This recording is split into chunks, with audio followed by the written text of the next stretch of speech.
श्रम संस्कृति पार्टी र अरूमा के फरक छ? अघि मैले भनिसकेँ, हामी पत्रकारलाई सङ्गठित गर्दैनौँ, कर्मचारीलाई सङ्गठित गर्दैनौँ, हामी प्रहरीलाई सङ्गठित गर्दैनौँ। हुन त प्रहरी त हुँदैन पनि होइन, र तपाईँको चाहिँ नि हामी शिक्षकलाई सङ्गठनमा ल्याउँदैनौँ। किनभने ती भनेको पत्रकार भनेको राज्यको हो, पत्रकार भनेको राज्यको हो है, राज्य भनेको देशको हो, पार्टीको हुँदैन। श्रम संस्कृति पार्टीको यति जति पत्रकार अनि यस्तो प्रेस चौतारी के जाति होइन त्यो है। पत्रकार भनेको राज्यको हो, प्रहरी राज्यको हो होइन, न्यायालय राज्यको, राज्य भनेको देश, क्या देशको हो, कुनै पार्टीको होइन भन्ने किसिमको मान्यता स्थापित गर्नुपर्छ हामीले। अनि मात्रै निष्पक्ष न्याय, निष्पक्ष रूपमा प्रहरीले काम गर्न सक्छ। अहिलेको अवस्था के छ? मान्छेले हाम्रो चाहिँ घरमा लुटेर जान्छ, प्रहरीले निवेदन गर्न लाग्यो, यसो हेर्छ है, सत्ता पक्षको हो भने दर्ता गरिहाल्ने, अथवा त्यो लुट्ने कुट्ने मान्छे चाहिँ सत्ता पक्षको हो र पीडित चाहिँ स्वतन्त्र हो, अथवा अर्को पार्टीको सानो पार्टीको हो भने उसको फाइलै दर्ता नगर्ने। यस्तो खालको तपाईँको चाहिँ पक्षपातीपूर्ण नेपाल भएको कारणले गर्दाखेरि आज द्वन्द्व र तपाईँको अन्तर्द्वन्द्वमा फँसेको छ देश। त्यसले गर्दाखेरि हामी त्यो अर्थमा फरक छ। अर्को के अर्थमा फरक छौँ त? श्रम संस्कृति पार्टी के अर्थमा फरक छ भन्दाखेरि यहाँ नेता हुँदैन, सिर्फ अगुवा हुन्छ। त्यो अगुवा अगाडि हिँड्छ, कार्यकर्ता पनि हुँदैन, सिर्फ श्रमदाता हुन्छ है।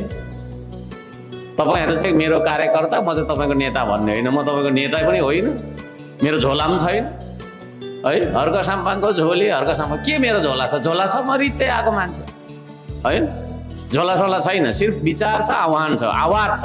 आवाज चाहिँ छ है, तपाईँलाई जगाउने, तपाईँलाई बोलाउने, तपाईँलाई एक ठाउँमा लिएर तपाईँलाई देशका लागि काम गराउने आवाज चाहिँ मसँग छ, त्यो विचार छ मसँग है।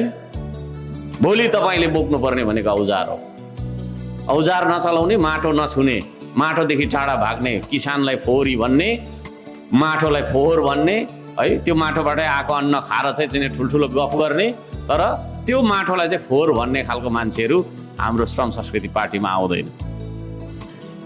पक्का यो देशलाई उठाइ छाड्ने कसम खाने मान्छेहरू मात्रै आउँछ यो देश, त्यो तपाईँको चाहिँ पार्टी। म तपाईँहरूलाई सोध्न चाहन्छु, तपाईँहरू त्यसरी यो देशलाई उठाउन सक्नुहुन्छ? 3 जना रहेछ यत्रो धेरैमा, सक्नुहुन्छ? हो हो।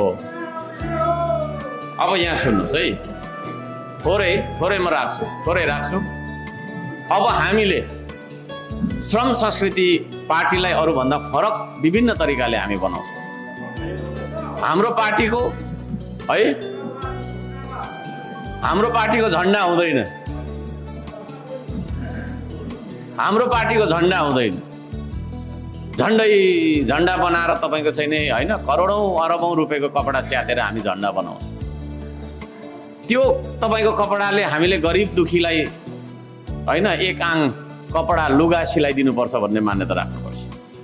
र अर्को कुरा चाहिँ हामीले आफ्नो झन्डा बनाइसकेपछि त्यो झन्डाको माया धेरै लाग्दो रहेछ, राष्ट्रिय झन्डाभन्दा, देशभन्दा धेरै पार्टीप्रतिको हाम्रो भक्तिभाव हुँदो रहेछ।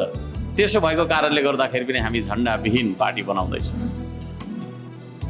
तपाईँहरूलाई म पार्टीसँग होइन, यो देशसँग जोड्न चाहिरहेको छु आदरणीय दाजुभाइ दिदीबहिनीहरू है।